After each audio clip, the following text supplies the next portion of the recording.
Soy el doctor Gustavo Nasic. Es suficiente con esa presentación. Y vamos a hablar de los SPMs. Agradezco al Laboratorio Exceltis que me haya invitado para charlar el día de hoy con ustedes. Saben, el primer acercamiento que yo tuve en cuanto a la inmunología fue cuando era estudiante de medicina con el doctor Rojas. ¿Sí conocen el libro de Inmunología de Rojas? Un libro de texto pequeño que así se llama, Inmunología de Rojas. El doctor es investigador en el CIMBESTAB y estuve trabajando con él un tiempo. No fue mucho, fueron 3 meses. Pero en ese tiempo el doctor me explicaba que el cuerpo humano está altamente capacitado para reconocer lo propio y lo extraño, pero a veces no es así. Y a veces presenta un fenómeno muy importante que se llama tolerancia inmunológica. Es decir, cuando el espermatozoide entra en la vagina y cuando sube por el cérvix y llega a la tuba para fecundar el óvulo, ¿qué creen? Es un perfecto extraño. Entonces lo que debería de suceder, como dicen los españoles, es que se lo debería de cargar el sistema inmunológico de la mujer, pero no lo hace porque genera un proceso de tolerancia inmunológica y entonces no lo destruye porque si no, ¿qué pasaría con la especie? Pues pereceríamos, ¿no? Dejaríamos de existir. Y luego otro de los fenómenos de tolerancia más importantes, ¿qué creen? Es la placentación. Cuando la placenta se implanta es mitad de papá y mitad de mamá. Y cuando se implanta la placenta produce una reacción inflamatoria tan intensa que lo que debería de hacer el cuerpo de la mujer es rechazarla. Y realmente lucha por rechazarla, pero muchos fenómenos de estabilidad y de tolerancia inmunológica permiten que se implante. Y pasan varias cosas. Una de las más importantes es que las arterias espirales se vuelven arterias tubulares de flujo alto y de baja presión. Y eso garantiza la nutrición de la placenta y garantiza que la placenta no esté inflamada. Si no pasa eso, va a producir una gran cantidad de citocinas proinflamatorias que pueden terminar en una amenaza de aborto, en un parto pretérmino, en una amenaza de parto pretérmino, en una restricción del crecimiento intrauterino, etc. Cuando hablamos de inflamación, que es un tema muy importante, primero vamos a recordar a Hipócrates que decía calor y enrojecimiento, después Celso, rubor, calor, tumor, dolor, y después la pérdida de la función, ¿no? ¿Qué pasa cuando nos golpeamos una rodilla, ¿no? Hay que comprar una veladora, ¿no? Porque la rodilla pierde su función y entonces cuando se desinflama, o más bien cuando se resuelve la inflamación, ahora vamos a cambiar el chip y vamos a hablar, en vez de desinflamar, vamos a hablar de resolver la inflamación. Cuando se resuelve la inflamación, el tejido debe de quedar completamente reparado. Esa es la clave. ¿Recuerdan ustedes la etapa del COVID? ¿Qué pasó con el COVID? ¿El COVID nos mataba? No, el COVID no nos mataba. Lo que nos mataba era la respuesta inflamatoria tan desordenada y tan intensa que producía el virus. Eso era lo que realmente nos mataba.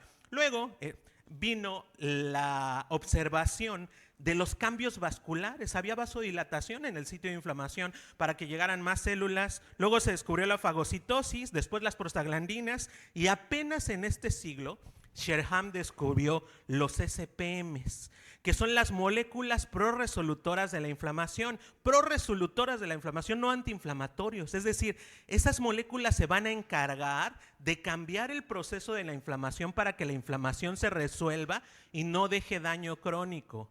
¿Se acuerdan ustedes de una guardia del internado? ¿Qué pasaba? ¿Qué llegaban a hacer a casa? Pues a mimir, ¿no? A dormir o a veces a comer algo, ¿no? Yo llegaba a su casa, mi cama estaba tirada, libros, ropa, etcétera, hacía todo a un lado, me acostaba, mi mamá llegaba, me regañaba porque decía que el cuarto estaba tirado, que lo arreglara. Yo me quedaba dormido y en la noche mi madre subía otra vez y me decía, ¿y el cuarto qué pasó? No, al rato. Y mi mamá se quedaba enojada conmigo 1 mes. Eso es inflamación crónica. Si yo hubiese arreglado el cuarto en ese momento, todo se hubiera resuelto, ¿no? Y entonces pues, no hubiera quedado esa situación. ¿Cómo se da la inflamación? 3 iniciales respondientes. El más importante es este amarillo que está todo despistado, que es el macrófago. El macrófago cuando se activa se convierte en macrófago M1 y llama a 2 de sus amigos, los mastocitos y las células NK, que se van a encargar de identificar al agresor y de ahí ponerle un alto. Después vienen estos investigadores, que son las células presentadoras de antígenos, que le van a presentar los antígenos a los linfocitos T y a los linfocitos B para que ahora la respuesta inflamatoria sea plenamente dirigida contra un solo tipo de agresor. Pongan mucha atención en este despistado. Macrófago que se activa por algún agente externo o algún agente interno. ¿A qué me refiero con un agente interno? Fíjense, a pesar de que el sistema inmunológico está altamente capacitado para distinguir lo propio de lo extraño, si una célula eclosiona y expone su DNA, el DNA del macrófago lo va a reconocer como extraño, porque no está capacitado para reconocerlo como propio. Y entonces viene ahí un proceso inflamatorio que se puede hacer crónico. Este macrófago se activa y véanlo, se aloca y se vuelve macrófago M1. Produce interleucina 1, 6, factor de necrosis tumoral, óxido nítrico, para llamar a otras células, para vasodilatar el sitio de la inflamación, y también puede llamar, por ejemplo, a los mastocitos, y entonces se vuelve un macrófago realmente inflamatorio. Y en el terreno donde se está dando la inflamación ocurren muchas muertes celulares, daño de tejido colateral, pero en algún momento alguien le pone alto a la propia inflamación. ¿Y quién creen que es? El mismo macrófago. De ser macrófago M1, guerrero, loco, que llama más gente, se vuelve macrófago M2. Y entonces le empieza a hablar a los fibroblastos, produciendo el factor de crecimiento transformador beta y además reparando el tejido. Mírenlo, ahí trae su viga. Y entonces empieza a reparar el tejido, empieza a recoger los cadáveres y cambia el chip de la inflamación hacia la resolución de la inflamación. ¿Y a qué me refiero con eso? Los SPMs son los que cambian el macrófago de M1 a macrófago M2. Entonces el proceso de resolución de la inflamación es un proceso activo.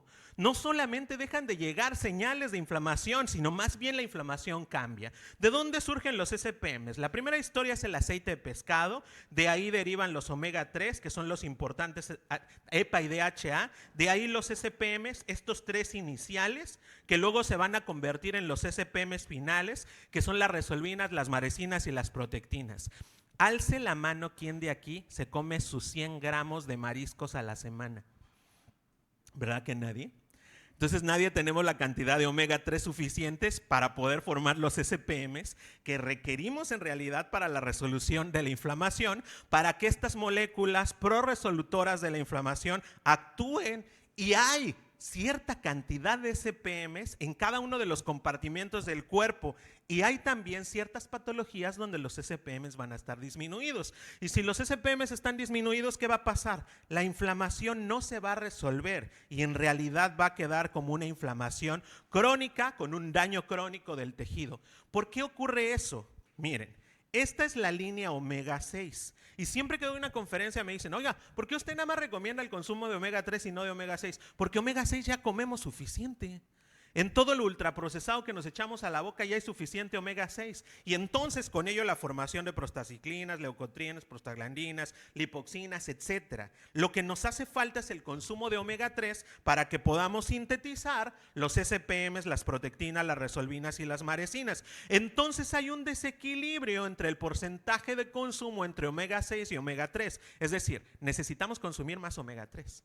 Y si no lo consumimos hay que suplementarlos, que es todavía un proceso que nos va a ayudar aún más para que el macrófago M1 pase a ser macrófago M2 y la resolución de la inflamación se dé por completo. Y hay un nuevo proceso conocido hoy en inmunología, se llama eferocitosis. Después de esa guerra, que es la inflamación, alguien necesita recoger los escombros y los cadáveres. Este proceso es por el cual se recogen los escombros y los cadáveres y el tejido se empieza a reparar, y ese proceso lo hacen los macrófagos, pero los macrófagos M2, que es el macrófago reparador, el que recoge los tejidos, el que allana el terreno y va a llamar a los fibroblastos para que se dé la reparación completa del tejido.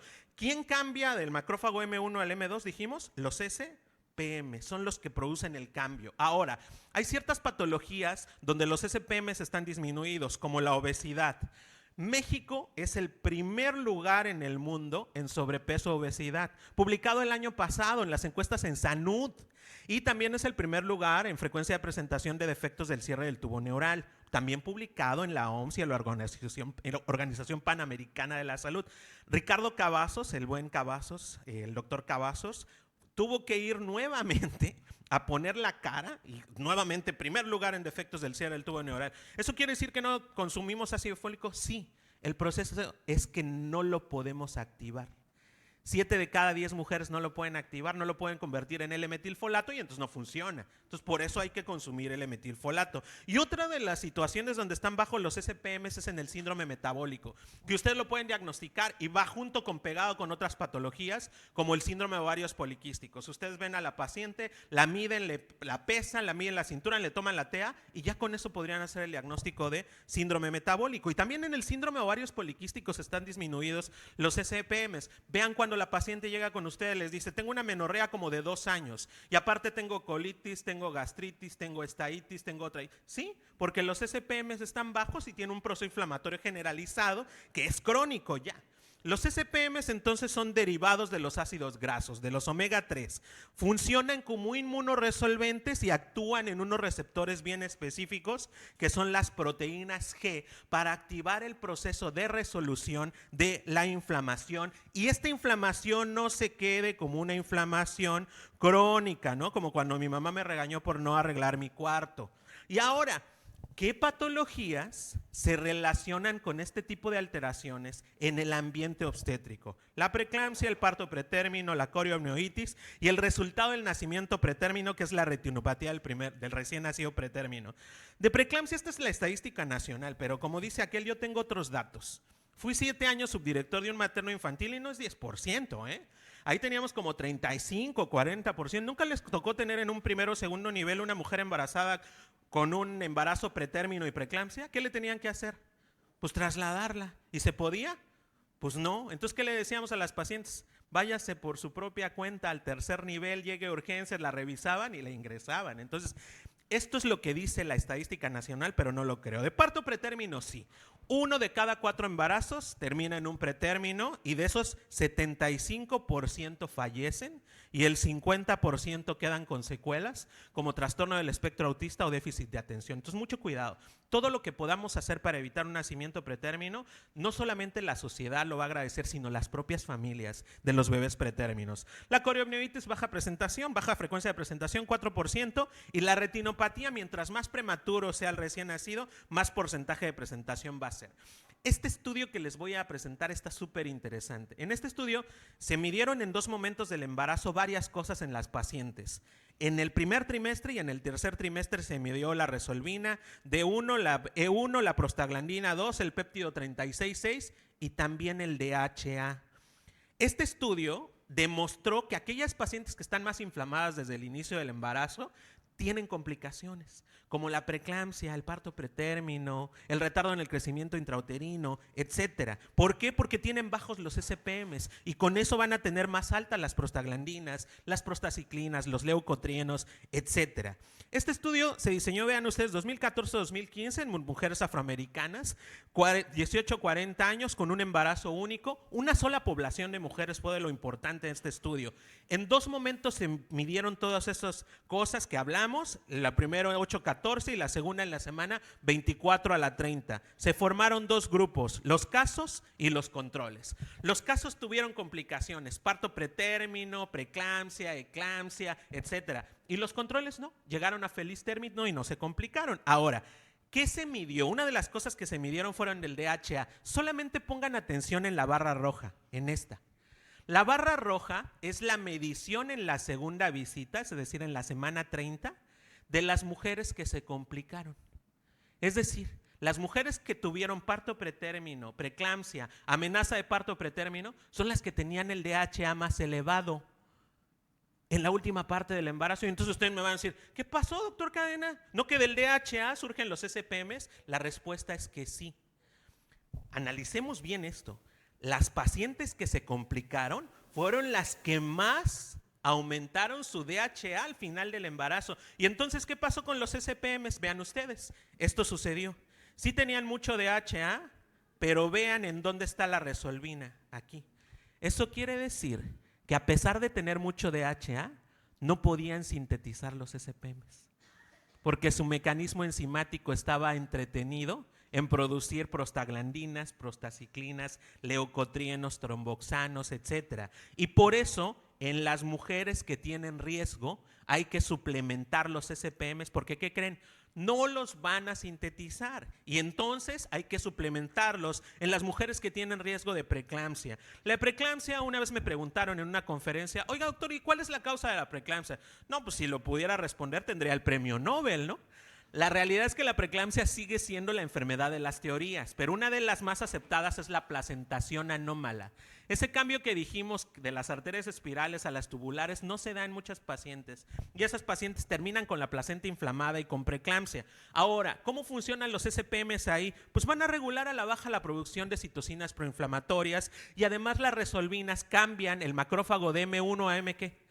AM2, exacto, para la resolución de la inflamación, perfecto, así están poniendo atención, qué bueno. Luego, las marecinas y las protectinas previenen el daño oxidativo del endotelio y así el intercambio de medicamentos, agua, dióxido de carbono se va a dar de manera muy correcta y se va a inhibir la inflamación sistémica para que no haya daño cerebral y también daño renal.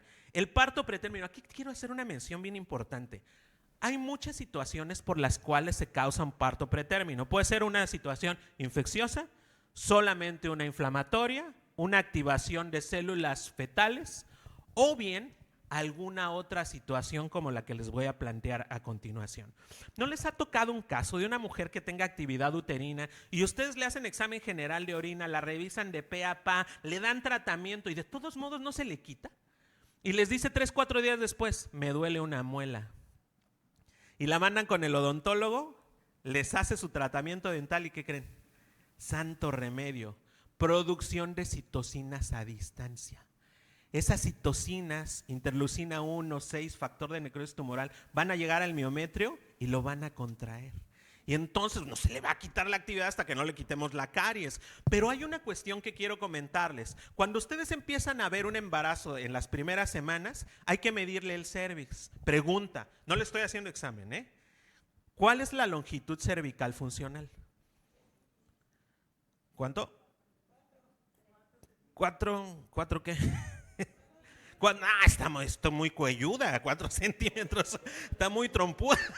2.5 centímetros hacia arriba, 2.25 milímetros hacia arriba. Si tiene 4 centímetros está bien, porque va a ser muy conteniente. ¿Qué creen? Me ha tocado ver pacientes que antes de embarazarse tienen 1 centímetro de cervix. Porque por ahí se encontraron a alguien que les diagnosticó BPH, no les clasificó, no lo estadificó, no le dijeron qué tipo de BPH era y le hicieron un cono bien grandote y le dejaron un cervix de 1 centímetro. Entonces, ¿qué creen? Esa paciente va a tener parto pretérmino si no le hacen un cerclaje. Entonces, también hay que tener mucho cuidado con eso. Y también cuando midan el cervix, hay que checar otra cosa que se llama slush. ¿Sí han oído hablar del slush? O el lodo amniótico. Les tengo una noticia. Todas las publicaciones actuales respecto al slush dicen que 2/3 del slush son infecciosos y solamente 1/3 es inflamatorio. Es decir, si ustedes ven slush, hay que hacerle cultivos a la paciente para 3 bichos de preferencia, por PCR, micoplasma, ureoplasma y clamidia. Y si encuentran algunos de esos, le dan tratamiento a la paciente y también a la pareja o a las parejas, ¿no? Digo, tienen que preguntarle a la paciente, ¿no?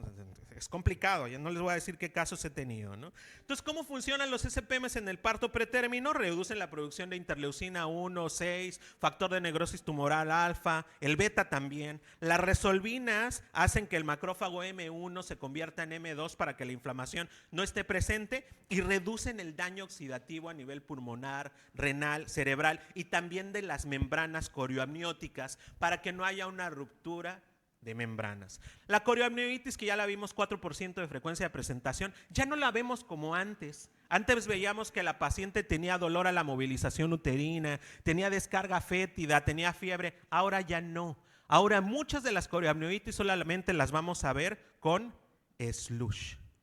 El slush es el único dato que a veces tenemos de la paciente con corio. Y es muy importante el uso de los SPMs porque va a modular la respuesta inmune y previene el daño de lesiones, por ejemplo, en el pulmón o bien en el cerebro.